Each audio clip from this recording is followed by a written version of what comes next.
nations are caught by these creatures, whoever they are, at a time of weakness. Nations are caught at a time when they are either emerging from major wars or at a time when people are coming together to form a new nation or a new tribe or a new clan. And that is where the terrible cheetah will catch them. You've had a remarkable life, not least because of the horrendous things that have happened to you. But there was one story you told me about what happened, I think it was in Soweto, Yes. which encapsulates not just how easy it is to manipulate black people, but how easy it is to manipulate all people, because this is how it happens. When a journalist misquoted you and people believed it, could you tell us that story? The story is very simple, sir, and my life is just an ordinary life.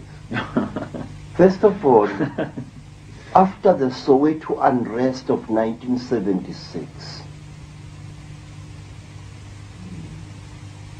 all of us who had been supervisors in various municipality installations which had been damaged during the unrest were called before a judge in Pretoria. The name of the judge was Justice Seli. Seli wanted all of us to give him a clear report of what we had seen take place and how the installations we were the supervisors of had been destroyed during the unrest.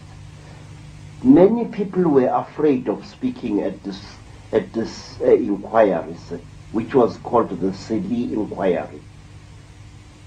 And we were promised that our names would remain anonymous. But when the inquiry was on, I noticed reporters at the inquiry in a place where they were not supposed to be. If the inquiry was to be held in camera, why then were there reporters there? And amongst the reporters was a white woman, Helen Zille. Now, I spoke to the judge, answering his questions, and then I said to the judge, protection for workers in Soweto is completely inadequate. Innocent workers are being beaten up and sometimes killed by the rioting youths. Can't more protection be supplied to those of our people who are willing to work? And this white woman went on to write in the Rand Daily Mail newspaper that I had said that the army should be called into Soweto to quell the unrest. Now, here was a white woman defying the orders of a judge, breaking the law with impunity almost. Of all the people who testified in that place, some of whom said worse things than I said, only my name was betrayed. And after that, my home was attacked by 500 or more school children. It happened in September 1976. My wife was raped. My children were beaten and injured. How they managed to escape, I don't know. and I was stoned and stabbed many times. And when I was lying on the ground completely helpless, petrol was thrown over me. And that was when I knew fear, sir. Because we African people believe that if you are burnt to death, not only is your body consumed by the flames, but your soul is destroyed as well. We believe that although a human being possesses an immortal soul within him or her, that soul can be destroyed by fire. How I escaped from that Holocaust, I do not know. Something must have frightened these children. They all ran away and left me lying in my blood at the back of my house. And not a single one of the many neighbors I had, many of whom I had helped years before and weeks and months before with loans of money and gifts of food, not one of them moved to help me at that time.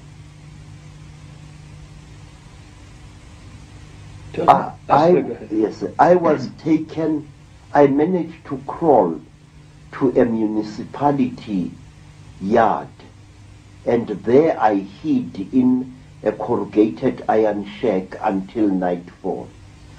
And then a man came to see me there, and this man drove away a gunman who had come in there into that yard to finish me off.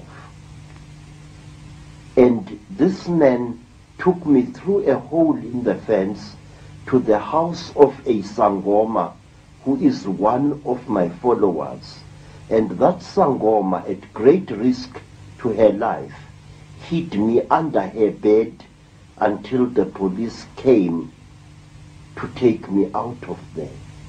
I was covered with wounds, and a broken knife was lodged in my body. And somebody had tried to cut off these two fingers. This is where the knife went in, and here it came out. After that, we hid in the backyard of a police station. And after that, my immediate superior, a white gentleman who is a horticulturist, smuggled me out of Soweto with my family and took me to Natal, and where I stayed for over a year recovering from my injuries. And all this, Credo, is from one journalist, yes, a white journalist during apartheid, yes, sir, saying you said something you didn't say. Yes, sir. Now, and what does that say about how easy it is to manipulate people? I mean, you must have been frustrated beyond belief. sir, let me tell you, Mr. Ike, that the enemies of humankind, the Chitauli, or whatever it is we choose to call them, have in newspapers a devastating weapon, a weapon for which there is no answer. Using a newspaper, they can lash out at anyone, knowing that that victim cannot fight back. Credo, what's the agenda for Africa now? We've told a long story. We're in the modern world, we're looking ahead. What's the agenda of the Illuminati Chitahuli for Africa and the world, come to that, do you think? It appears from what I see happening all over Africa that the Chitauli are depopulating or destroying those countries in Africa which, left to themselves, could become the bread baskets of this continent.